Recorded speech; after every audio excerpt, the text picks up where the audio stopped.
So, tell me, what does it feel like to kill your own brother? F.E.A.R 3, the latest in the F.E.A.R series, is the first game in the trilogy to be made by a studio other than Monolith. While the previous two games offer genuine scares and exciting minute-to-minute action, F.E.A.R 3 disappoints by offering little to no terrifying moments and standard gunplay. It feels like a game trying to imitate the series instead of one that's a part of it. The cooperative multiplayer makes up for this some by providing interesting modes that are a lot of fun, but F.E.A.R 3 is easily the weakest game in the franchise. You will fear me as you once did.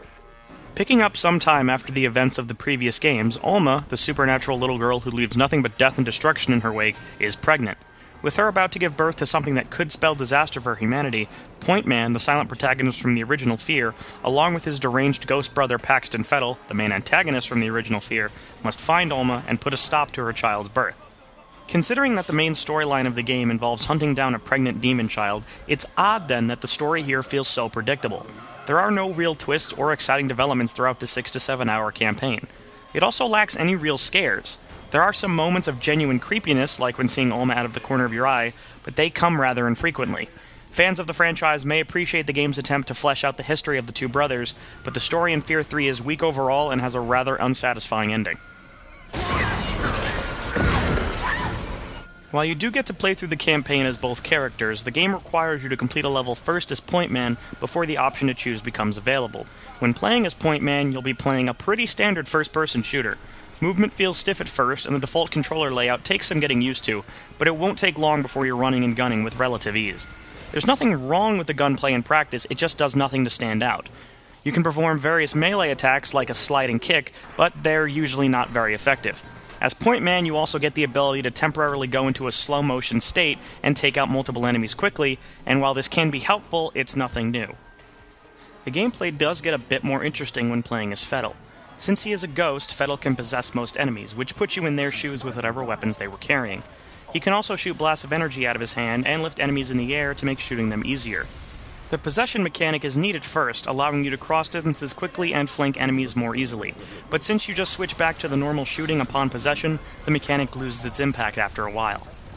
Regardless of who you play as, the campaign does have some difficulty issues, sometimes putting you in a situation with little ammunition or no one to possess against overwhelming odds, which results in some frustration. These moments are remedied somewhat by the inclusion of sequences where you pilot a mech and lay waste to tons of enemies with ease, but these moments are few and far between. The campaign can be played through cooperatively, and while this doesn't change the way the game is played, it can be helpful to have a buddy along. Fettel can hold up an enemy while Point Man riddles him with bullets, and having Fettel cause a distraction by possessing a soldier can make rushing a group as Point Man easier. It adds some flavor to the standard action, but doesn't improve the campaign experience much. One small addition to note is the in-game challenge system. As you kill enemies with different weapons, pick up ammunition, or perform cooperative tasks, you'll notice a counter appear on the bottom left of the screen. Completing challenges earns you points that obtain you ranks. While you do get bonuses like extra health or having slow motion last a little bit longer, they don't do very much to change the way you play the game.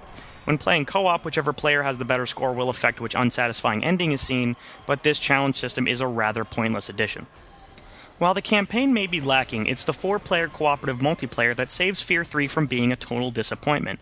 There are 4 modes on offer, each with their own unique maps specific to their goal.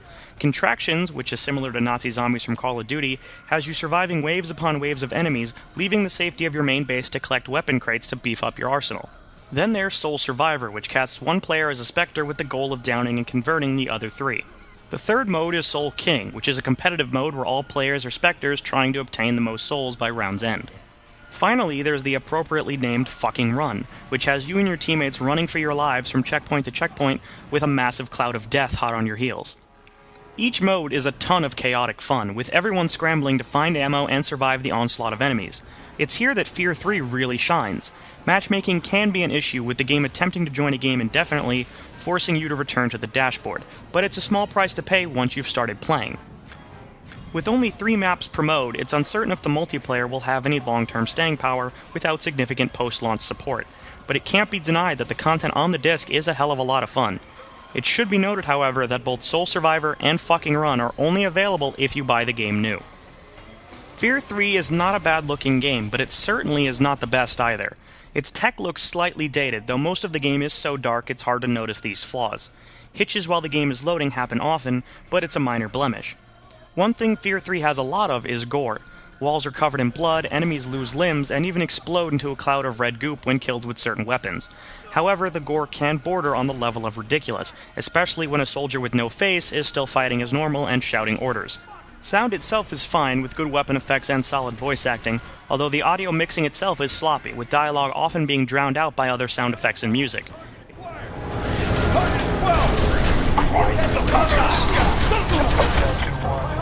It's recommended you adjust these settings or turn on subtitles.